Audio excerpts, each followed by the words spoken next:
So there I was at 2:47 a.m. on a Thursday morning, standing on Derek Morrison's porch in my pajama pants and a hoodie, staring at my wife's Honda Accord parked in his driveway like it belonged there. Let me back up.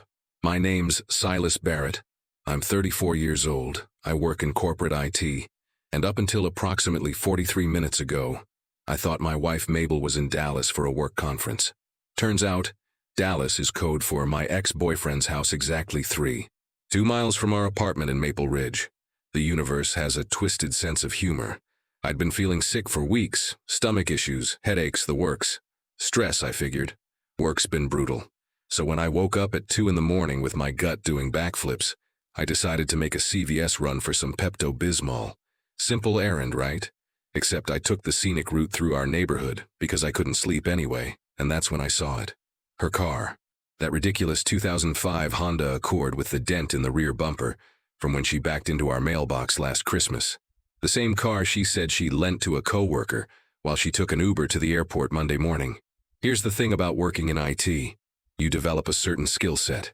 Pattern recognition, data analysis, attention to detail. And brother, the details were adding up faster than credit card interest. 3 days ago, Mabel kissed me goodbye at 5 a.m., rolling her little pink suitcase toward an Uber that definitely showed up. I watched her leave. She texted me from the airport. She sent me a photo of her hotel room in Dallas. She even called me Tuesday night to complain about the conference being boring. But there was her car, in Derek's driveway, at 2:47 a.m. on a Thursday.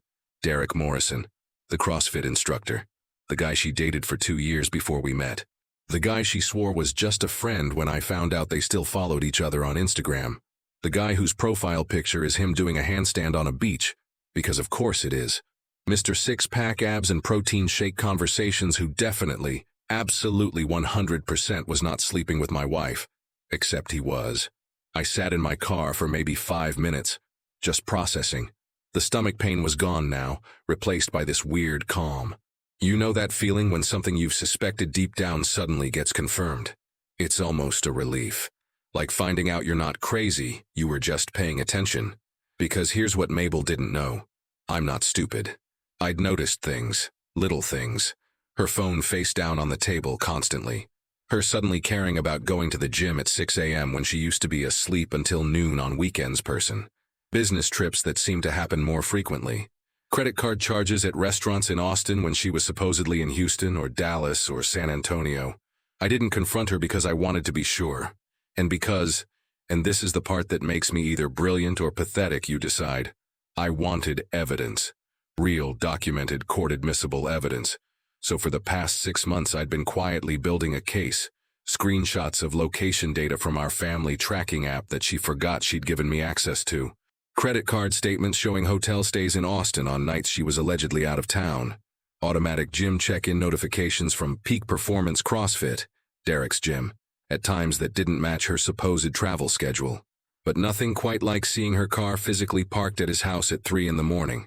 I got out of my car. I walked up to his door. I knocked. Polite, professional, 3 even knocks. Not aggressive, not scared, just curious how he'd play this. The door opened.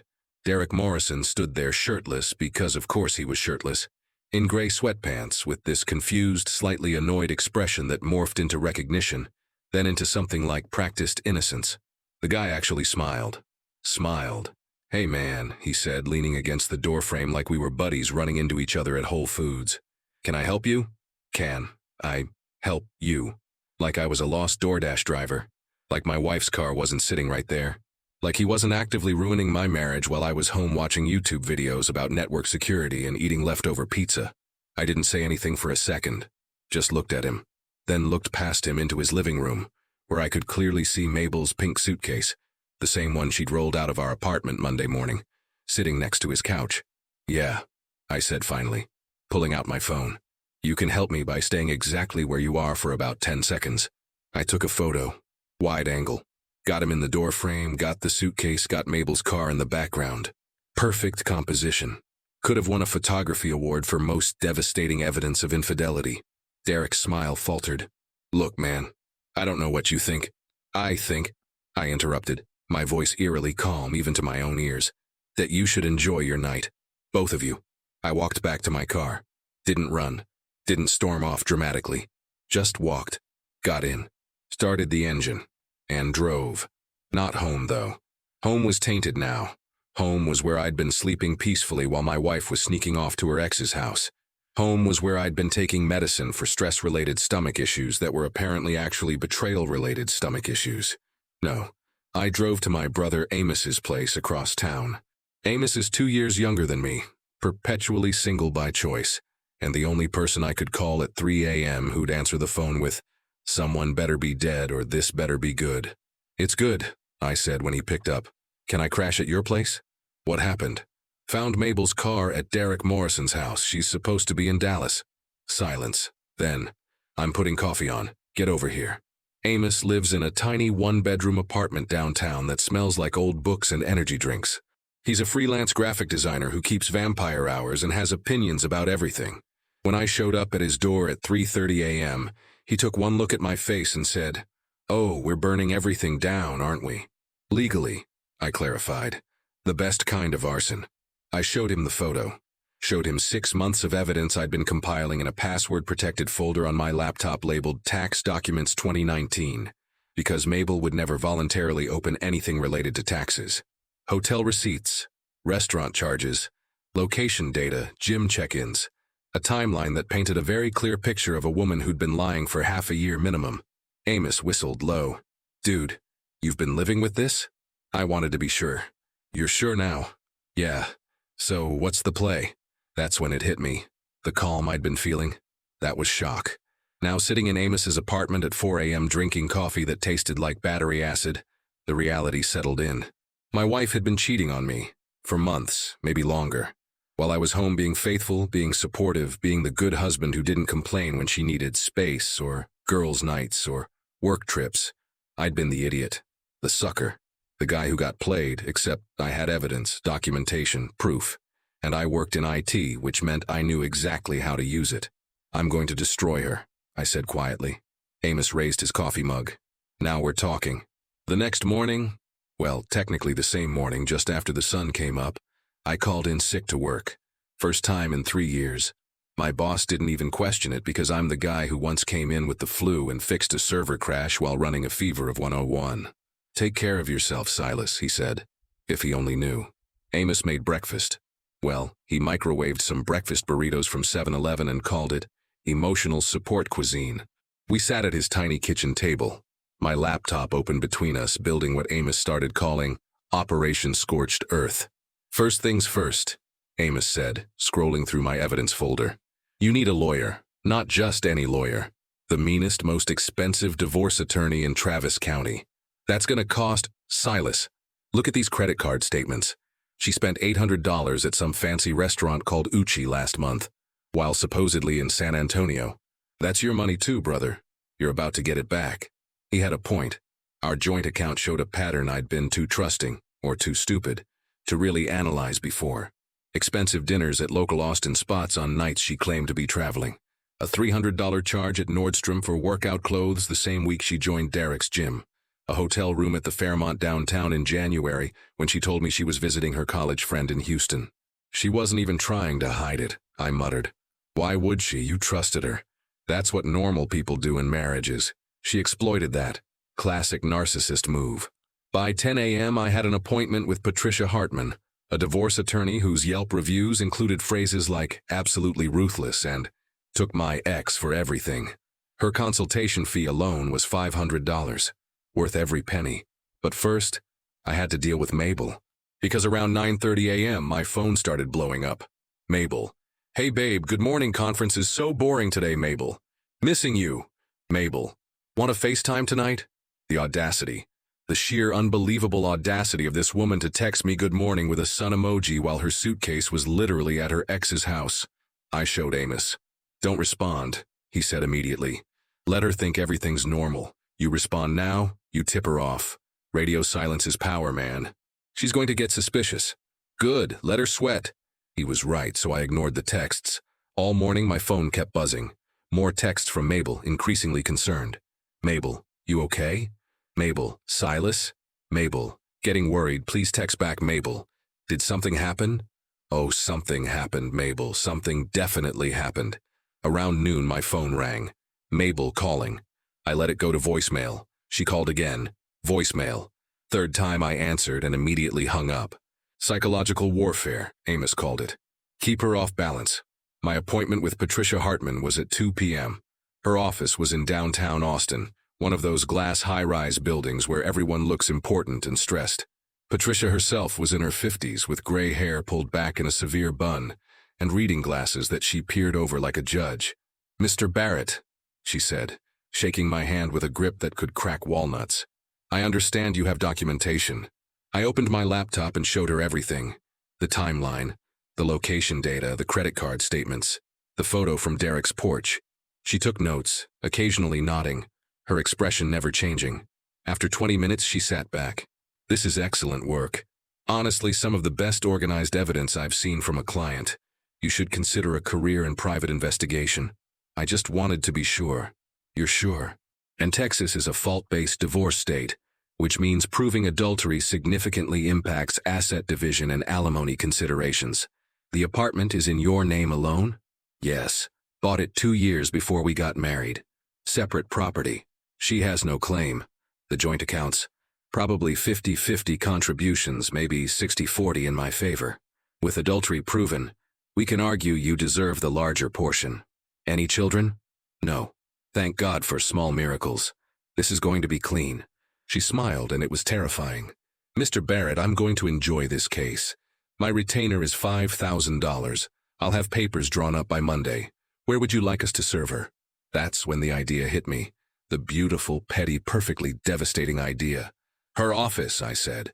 "Wednesday afternoon around 3 p.m. when everyone's back from lunch."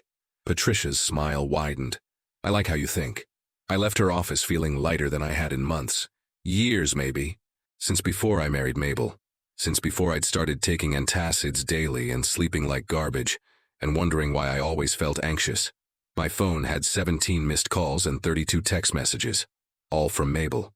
The most recent ones were panicked. "Mabel. Silas. Where are you?"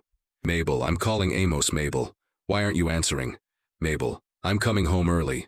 That last one stopped me cold. Coming home early. Of course she was. I disrupted the pattern. She was scared. Good.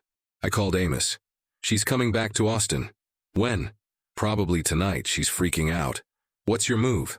"I'm going to the apartment. Packing some stuff. Staying with you until the papers are served." "My couch is your couch, brother." I drove back to our apartment in Maple Ridge, the apartment that was about to become just my apartment, and walked in like I was robbing my own life. I packed a duffel bag with clothes, my important documents, my laptop, some books. Left behind anything that would tip her off that I wasn't coming back. Then I did something petty. Gloriously, satisfyingly petty. I logged into our shared Netflix account and changed the password. Changed the Hulu password. Changed the Amazon Prime password. Changed the HBO Max password. Changed the Spotify password that we split. Every single streaming service we shared, locked down. Would she notice immediately? No. Would she notice eventually? Probably while trying to watch some show at Derek's place? Absolutely. And it would drive her insane. Small victories. I left the apartment around 5 p.m.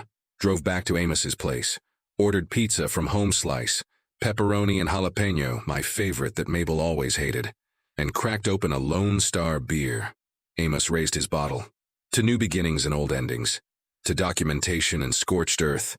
We clinked bottles. My phone buzzed. Mabel again. "Mabel. Just landed in Austin, coming straight home. We need to talk." I showed Amos. He grinned. "What are you gonna say?" "Nothing. I'm not going to be there." Cold-blooded. She made the rules. I'm just playing the game. Around 7 p.m., my phone started ringing. Continuous calls. Mabel had gone to the apartment and found me missing. I could picture her walking through our place, seeing my stuff gone, panicking. After the 10th call, I texted back. Me. Staying at Amos's for a few days. Need space. 3 dots appeared immediately. Disappeared. Appeared again, disappeared. Finally, Mabel. "What's going on? You're scaring me." Me. "We'll talk soon." Mabel. "Silas, please." Mabel. "Did I do something?" The question hung there on my screen. Did I do something? Like she didn't know. Like she hadn't spent months lying, sneaking around, spending our money on her affair while I worked overtime to save for the house we'd talked about buying. Me. Check your Netflix password. I blocked her number. Blocked her on everything.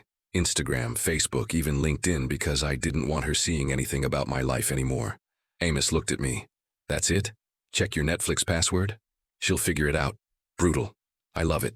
That night I slept better than I had in months. No stomach pain, no anxiety. Just the quiet satisfaction of knowing that in 5 days, Mabel's entire world was about to collapse in the most public, humiliating way possible, and I was going to watch it burn. The weekend was weird. I existed in this strange limbo where I knew everything was about to explode, but Mabel didn't. She tried calling from different numbers, her work phone, numbers I didn't recognize, probably Derek's phone. I ignored them all. Saturday morning, she showed up at Amos's apartment building and buzzed the intercom repeatedly, until Amos told her through the speaker, "He doesn't want to talk to you. Go home, Mabel."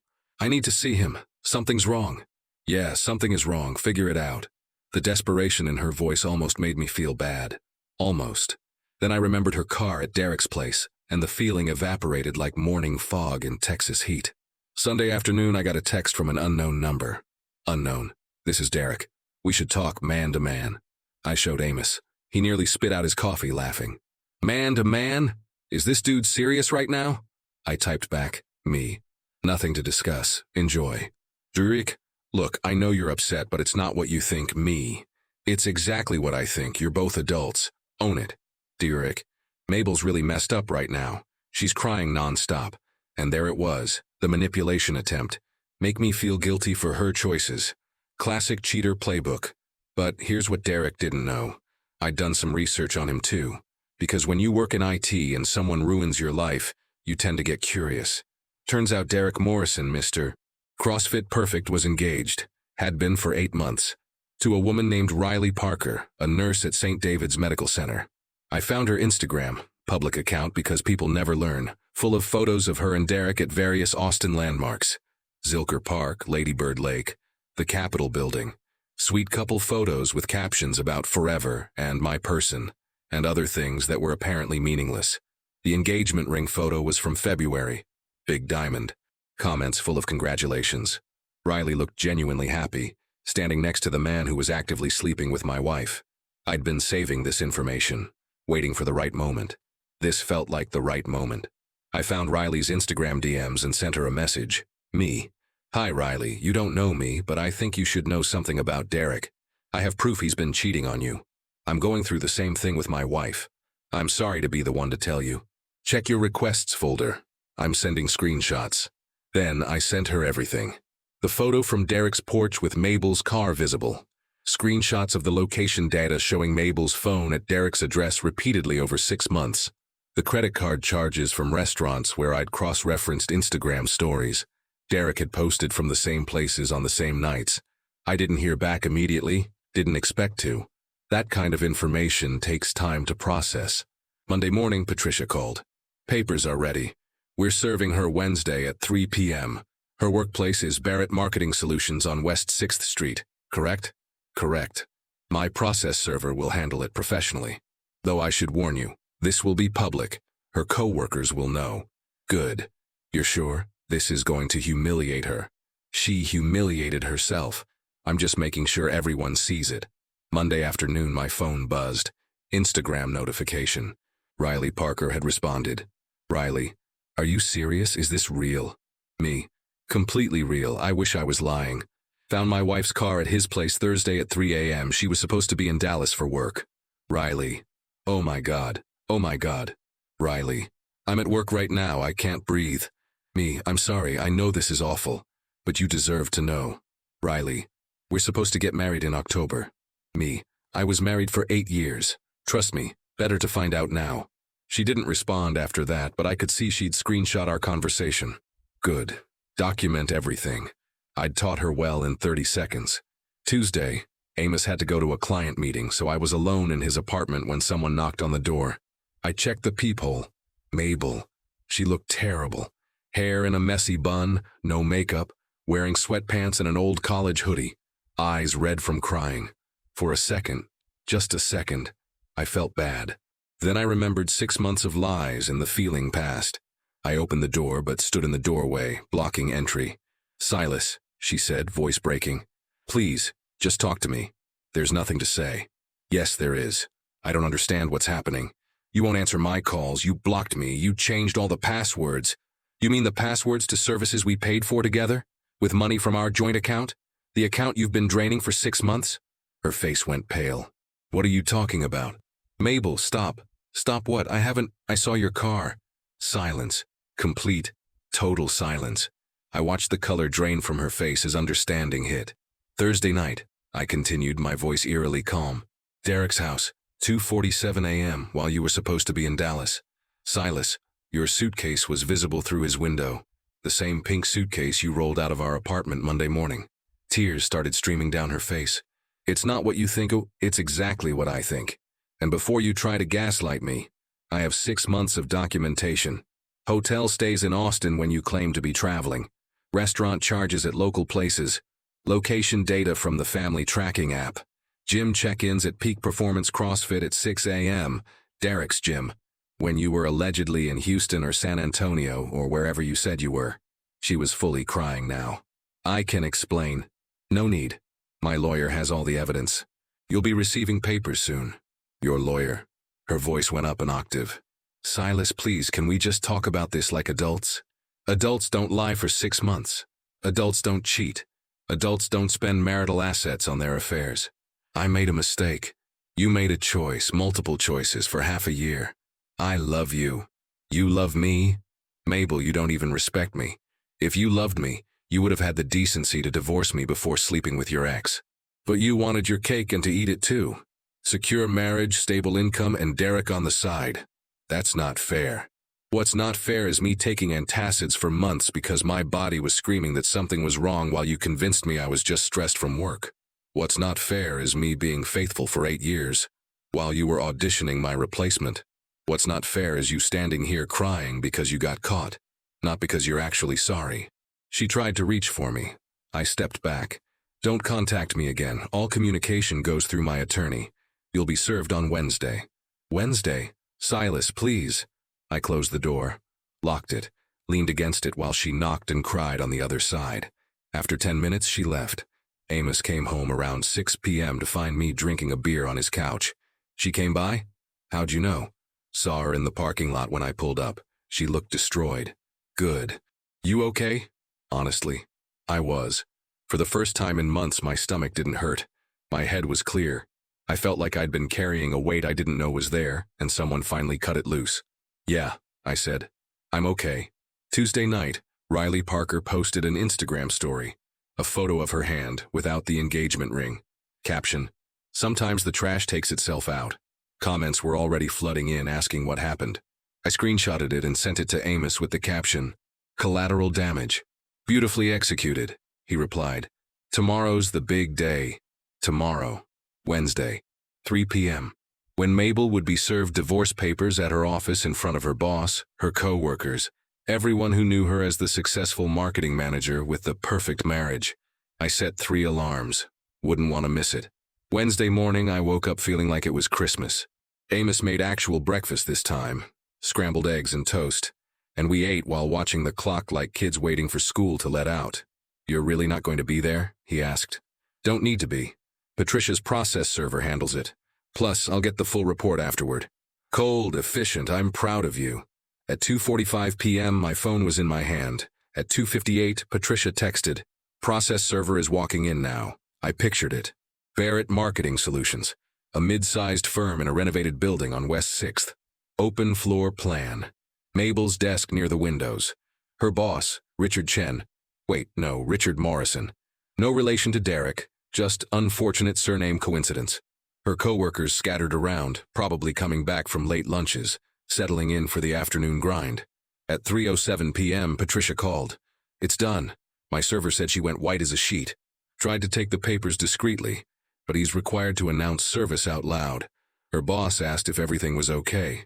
She ran to the bathroom. Beautiful. There's more. Apparently, one of her co-workers followed her to check on her. Word's spreading through the office now. My server said you could feel the energy shift. I thanked Patricia and hung up. Sat back on Amos's couch. Smiled. My phone buzzed. Unknown number. I answered. You bastard. Mabel's voice raw and furious. You had me served at work? All communication through my attorney, Mabel. You humiliated me in front of everyone. I documented everything. You humiliated yourself. I can't believe you'd... I hung up. Blocked the number. 30 seconds later, another unknown number. I answered. Silas, it's Richard from Barrett Marketing. Her boss. This should be good. I'm calling about Mabel. If this is about her work performance, that's between you and her. If this is about our divorce, talk to my attorney. Actually, I'm calling because she told us she was in Dallas last week for a client conference. But the divorce papers mention... Oh. This was even better than I'd hoped. She wasn't in Dallas, I said carefully. She told me she was, but I have documentation proving otherwise. I'm sure you can verify with your corporate travel records. Silence on the other end. Then, we will. Thank you for your time. He hung up. I looked at Amos. He's about to check if the company paid for a trip that never happened. Expense fraud? Possible expense fraud. Dude, she's not just losing you. She might lose her job. Karma works fast when you document everything. Around 5 p.m., my phone buzzed with an Instagram DM. Riley Parker. Riley. I confronted Derek. He admitted everything. Said it just happened and he was confused. I threw the ring at him. Literally threw it. Hit him in the face. Me. Good aim. Sorry you're going through this. Riley. I called his gym, told them their head instructor is a homewrecker who sleeps with married clients. They said they'd look into it. Me. That's peak performance CrossFit on Lamar? Riley. Yeah, you know it? Me. My wife was a member there. Wonder if there are other women he's done this with. Riley. Oh my God, I didn't even think of that. Me. Might be worth checking. Gyms take ethics complaints seriously, especially when instructors abuse their position. I wasn't usually vindictive. But Derek had opened his door shirtless at 3 a.m. with that smug smile, and I'd been keeping that image in my head for 5 days. If Riley wanted to burn his career down, I wasn't going to stop her. Thursday morning, Amos's apartment buzzer went off at 7 a.m. Amos stumbled to the intercom. What? It's Mabel. I need to talk to Silas. No. Please, I lost my job. I have nowhere to go. I walked over and pressed the button. You can go to Derek's. Oh wait, heard his fiancée dumped him. Guess you're both homeless. Silas, please, the apartment is mine. Bought it before we married. It's in the divorce papers. You have 30 days to collect your belongings. After that, anything left becomes mine. I can't afford. Should have thought about that before committing expense fraud. Yeah, your boss called me. Enjoy explaining to your next employer why you were fired for lying about business trips. I released the button. Amos stared at me. She got fired? Apparently. I felt a twinge of guilt. Small, tiny, microscopic. Then I remembered 6 months of lies and it vanished. Friday afternoon, Patricia called again. Update. Mabel's attorney reached out. She wants to negotiate. Negotiate what? We have documentation. Texas fault-based divorce. She committed adultery.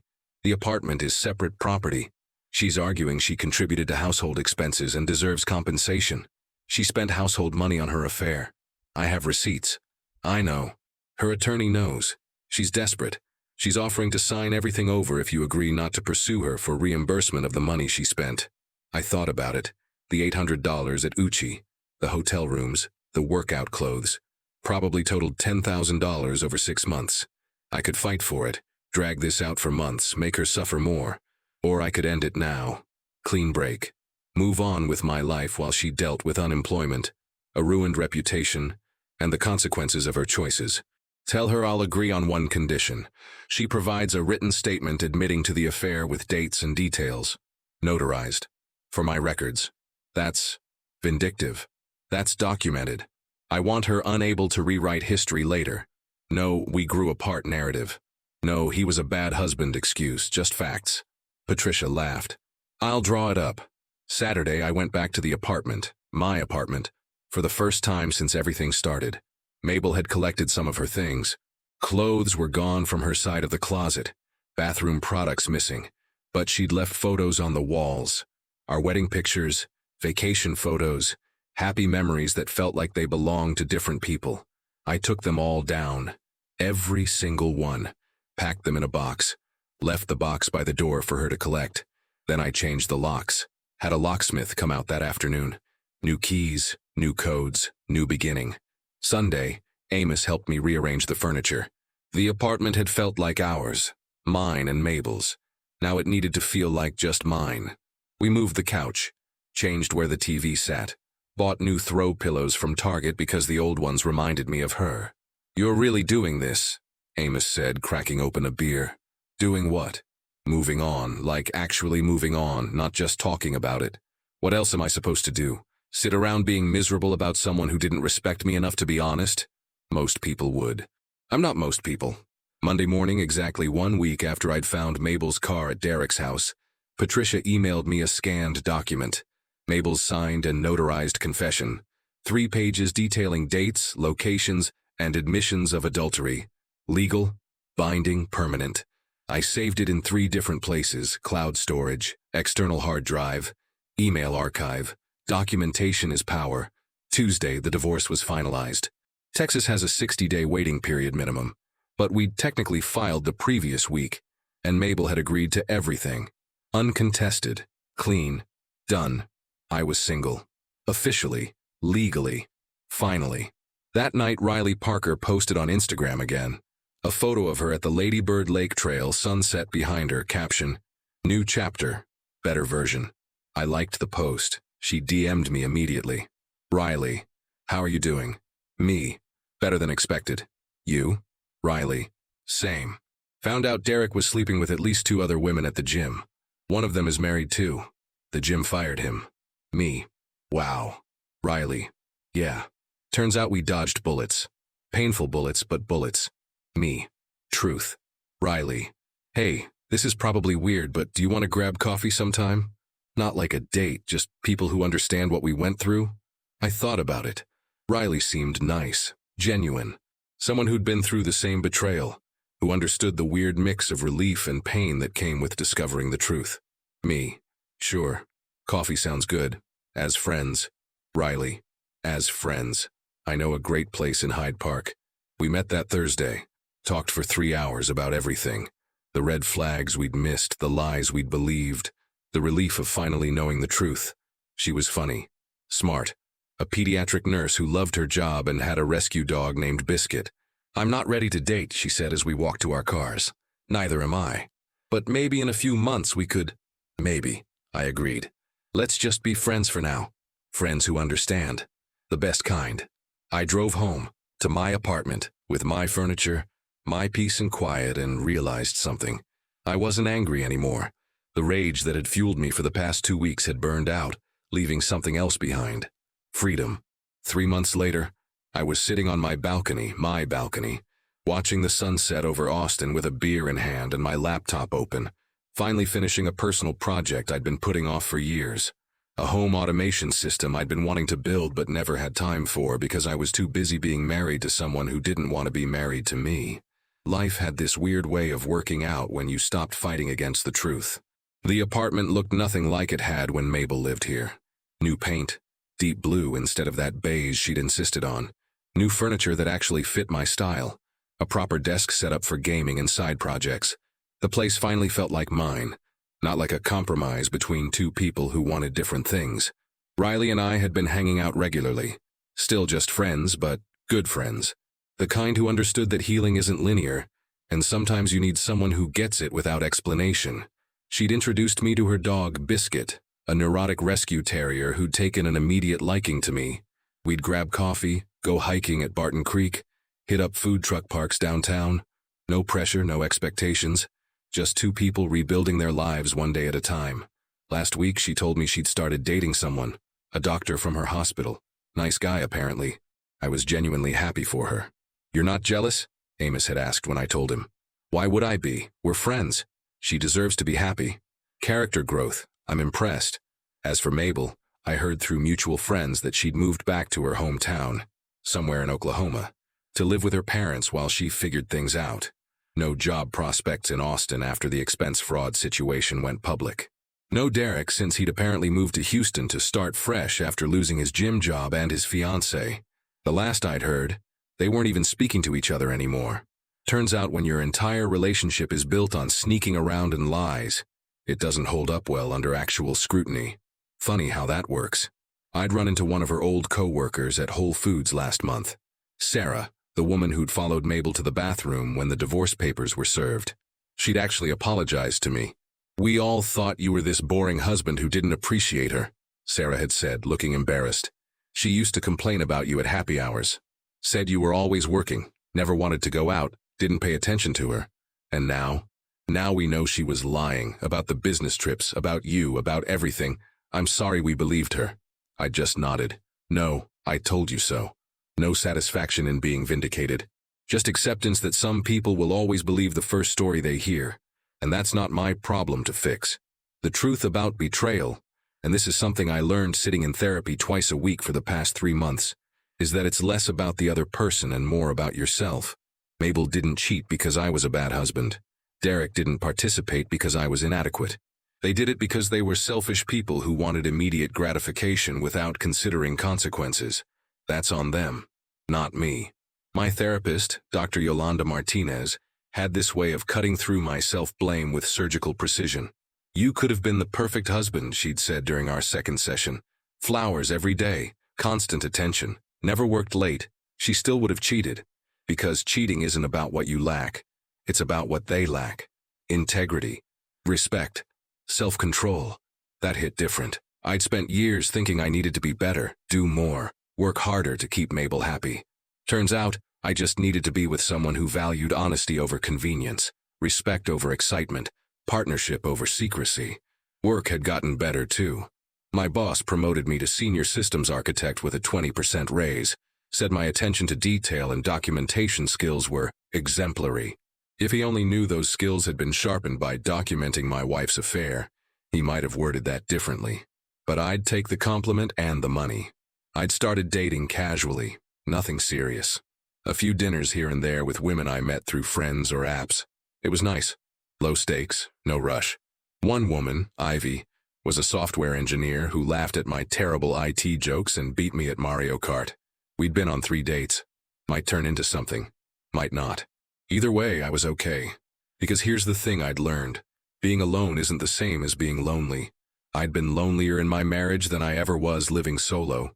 At least now, the person staring back at me in the mirror was someone I could trust. Amos came over most Sundays for football and terrible takeout. Last week, during a Cowboys game, they lost, as tradition demands. He'd raised his beer and said, "You know what? You're doing better than I thought you would. Thanks for the vote of confidence." I'm serious, most people would still be angry, bitter, you're just living. He was right. I wasn't angry anymore. Anger takes energy, and I'd rather spend that energy on literally anything else. Building my career, strengthening friendships, learning to cook something besides scrambled eggs, maybe adopting a dog, possibly seeing where things went with Ivy. The revenge had been satisfying. Watching Mabel face consequences for her actions, seeing Derek lose his job and his fiancée, getting my apartment back and my freedom restored, all of it felt good in the moment. But the real victory wasn't the scorched earth. It was the peace that came after. I didn't need Mabel to apologize, didn't need Derek to admit he was wrong, didn't need anyone to validate my pain or confirm I'd been treated badly. I had documentation. I had evidence. I had the truth. And I had myself back. Sometimes the best revenge isn't destroying someone else's life. It's building a better version of your own. My phone buzzed. Text from Ivy. "Still on for dinner tomorrow? Found this great taco place in East Austin." I smiled and typed back, "Definitely. Looking forward to it." Put the phone down. Took a sip of beer. Watched the sunset over the city I loved. In the apartment I owned. Living the life I chose. Yeah, I was doing just fine. Better than fine, actually. I was free.